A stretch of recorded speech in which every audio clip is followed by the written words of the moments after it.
à tous, c'est Piaxant pour Technoid. Aujourd'hui, on va faire donc la prise en main du Oukitel U7 Plus. Donc un téléphone, donc c'est une marque chinoise, alors une marque apparemment qui est plutôt bien réputée, qui a notamment été connue via le Oukitel K10000, qui avait une batterie de 10 000 mAh.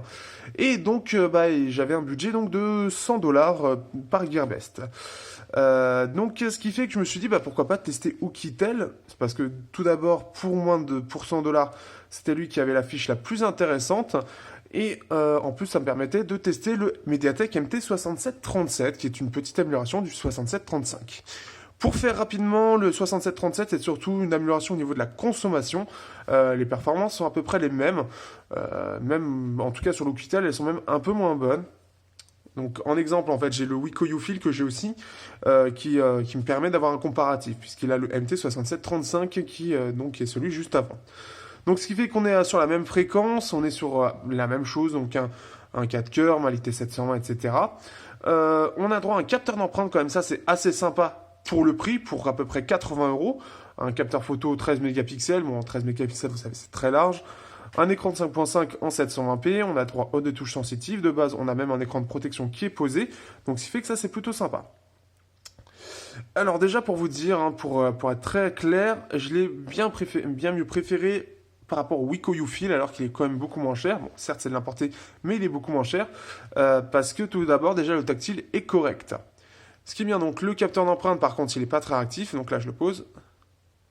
C'est pas très réactif, par contre, il est très fiable pour avoir eu le Vernetor. Le Vernetor était plus rapide, par contre, il était beaucoup plus capricieux. Il avait à peu près 7 sur 10.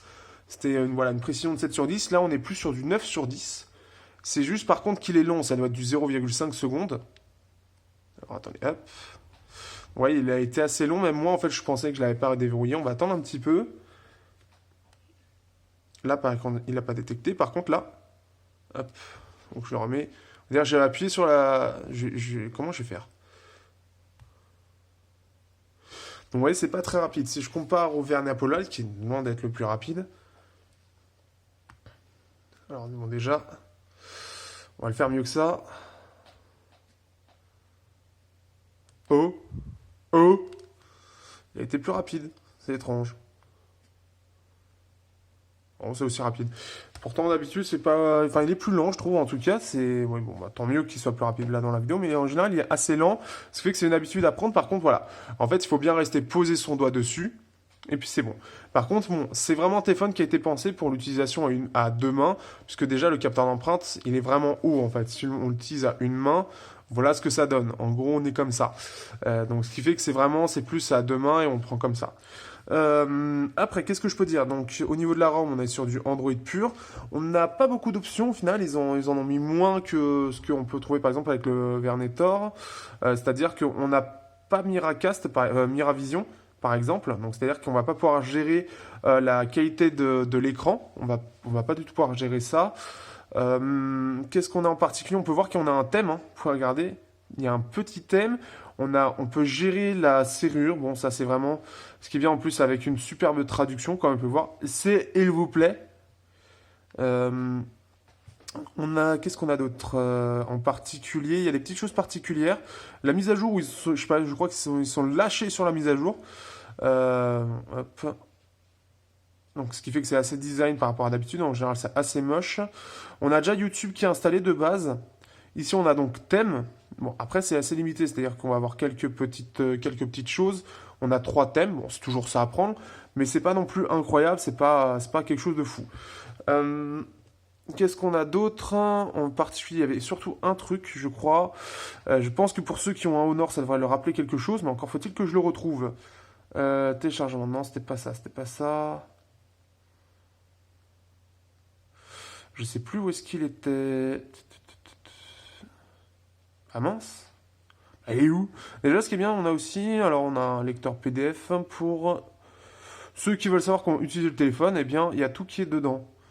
Donc ça, c'est plutôt bien. Bon, c'est tout en anglais. Je sais pas s'il est en français. Il est en français. En fait, c'est la même chose qu'on a dans la boîte pour ceux qui ont vu l'unboxing. Sauf que là, c'est directement sur le téléphone. C'est plutôt bien. C'est une petite attention qui est à prendre... Ah voilà, c'est ça que je voulais rechercher. C'était Power Saver.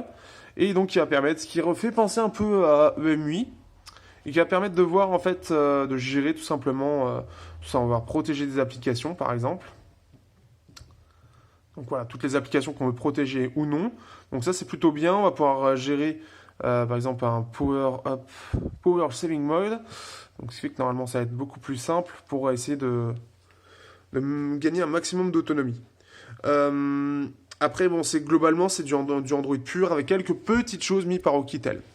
Qu'est-ce que je peux dire d'autre? Donc au niveau des performances en fait, surtout ça que je voudrais noter dans la prise en main, des performances. Donc c'est plutôt correct au quotidien, sachant que moi j'utilise quand même pas mal d'applications qui sont un peu lourdes en termes de synchro, etc. Donc qui bouffent de la RAM, sachant qu'il a quand même 2 Go de RAM. La plupart des téléphones à 80 € sont plus à 1 Go ou alors sont à 2 Go mais avec un processeur assez beaucoup moins bon que celui-là en fait, parce que c'est un MT 6580 qui est en gros, pour ceux qui connaissent peut-être un peu plus, à l'équivalent du S400.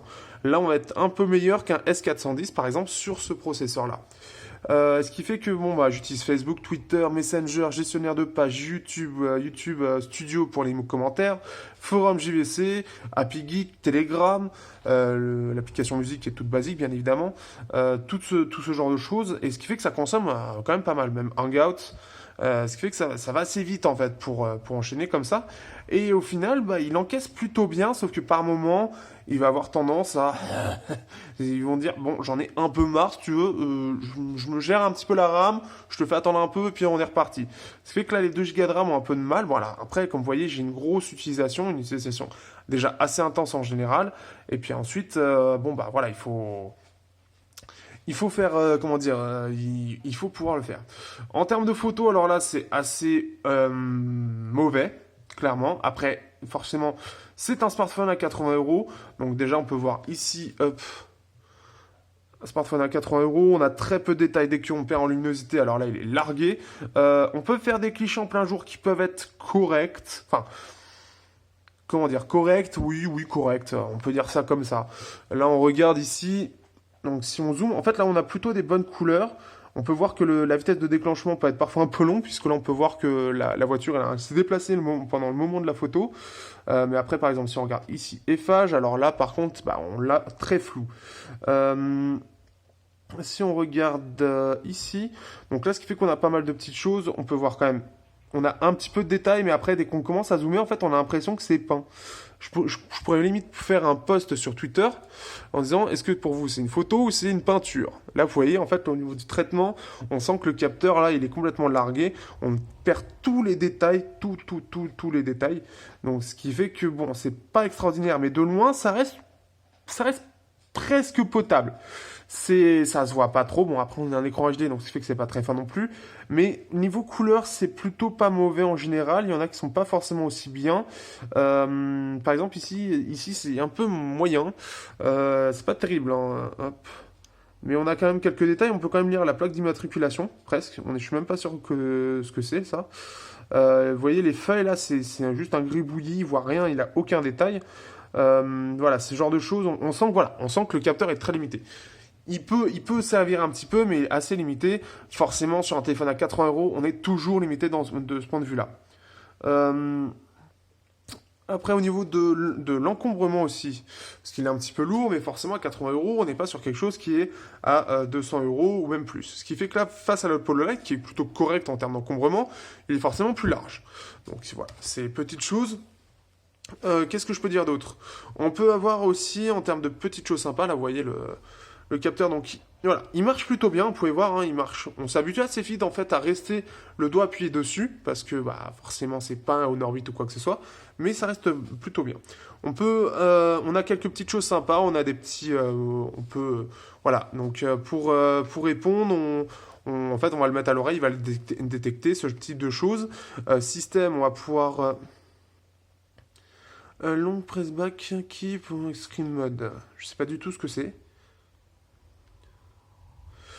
Par exemple, voilà, donc là on peut voir en fait, si on reste sur la touche retour longtemps, on va pouvoir faire un peu comme ce que fait par exemple Huawei avec le Knock Mode. On va faire comme ça et hop, on va pouvoir prendre, voilà, une capture d'écran. Tout simplement, c'est pourquoi pas, hein, ça c'est plutôt bien. C'est des choses qu'on voit pas forcément, surtout à un prix aussi bas. Double tap to lock. Donc si par exemple là je veux le locker. Non, il s'est raté. Ah, le bug! Alors, c'est ça le truc, en fait. C'est que... Non, il veut pas. Non, c'était pas un bug, en fait, mais double tag to lock. To home key. Ah oui. Voilà. Donc là, en fait, ça va permettre, en fait, de le reverrouiller. Alors, ensuite, qu'est-ce que je peux vous montrer d'autre? Il y avait autre chose. J'ai sur Unlock. Donc là, on peut activer... Donc, par exemple, on va avoir le double tap to wake, qui a l'air plutôt bien fonctionner. On va voir le C pour aller sur la caméra, si je dis pas de bêtises. Forcément, comme j'ai mis le lecteur d'empreinte. Voilà. On a ce type de choses. Donc en général, voilà, c'est un appareil qui est plutôt bon. J'ai pu faire un appel aussi correct, le haut-parleur. J'ai bien entendu la personne. Donc ce qui fait que voilà, j'ai pas trop de défauts. Après, surtout, son plus gros défaut à l'heure actuelle, c'est un peu l'optimisation de la ROM. Dans le sens où elle marche plutôt bien, mais il peut y avoir des bugs qui peuvent arriver. J'ai déjà eu des bugs où alors soit en fait par exemple il va commencer à galérer, surtout ça sur une utilisation intensive, soit il va planter complètement et il va redémarrer. Donc c'est voilà, c'est les deux choses que j'ai eues. Le plantage, j'ai eu 3 ou 4 fois. Donc c'est pas forcément très grave en soi, mais ça arrive. Et ce qui fait qu'il redémarre, donc ça peut bouffer un peu de batterie, puis même c'est pas agréable du tout. Mais globalement, je m'attendais à pire. Après, je connais pas eu Kitel, j'ai eu des bons retours. Je m'attendais surtout à ce que le lecteur d'empreinte soit réellement inutilisable. Pour ce prix, je me suis dit, est-ce qu'il va vraiment marcher ou pas? Et clairement, en tout cas chez moi, parce qu'après je connais pas partout, mais chez moi, il marche plutôt bien, donc comme je l'ai montré. Et en plus, ce qui est bien, c'est que j'ai mis qu'une seule empreinte, c'est-à-dire que pour ce doigt-là, j'ai mis une seule fois le doigt. Je l'ai pas mis plusieurs fois pour améliorer la précision, quoi que ce soit. Donc, ce qui fait que globalement, c'est plutôt bien. C'est même mieux que ce que j'aurais pensé. Après, pour moi, c'est plus pour des personnes qui ont une petite utilisation et qui veulent pas forcément investir beaucoup. Voilà, ça permet d'avoir quelque chose de plutôt équilibré et de correct dans à peu près tout. Il n'a pas de gros défauts, mais il en a quelques-uns qui peuvent gêner plus ou moins, notamment en fait sur l'optimisation un petit peu de la ROM. Surtout plus là où ça peut poser problème, sachant qu'il est quand même suivi, je ne sais pas à quel point par contre, je pense pas que ce soit au point où il aura Nougat, mais il y a quelques petites mises à jour correctives. Après, je ne connais pas assez Oukitel. Ceux qui ont des retours sur Oukitel, qui sont déjà là sur cette vidéo, je suis intéressé par des retours de votre part, ou même de ce que vous avez entendu, peut-être d'autres testeurs, parce que je ne les regarde pas forcément, même assez rarement, savoir si eux, ils ont été plutôt contents de la marque, ou est-ce que plutôt c'est plutôt une marque où il faut faire attention. Ça, je sais pas du tout, mais je sais que le K10000, bon, il était loin d'être parfait, mais il faisait plutôt bien le taf et il est plutôt fiable. Mais je tiens à voir si de votre côté aussi, est-ce que vous avez des retours de ce type. Sur ce, je vous dis à bientôt pour le test du Oukitel U7 Plus.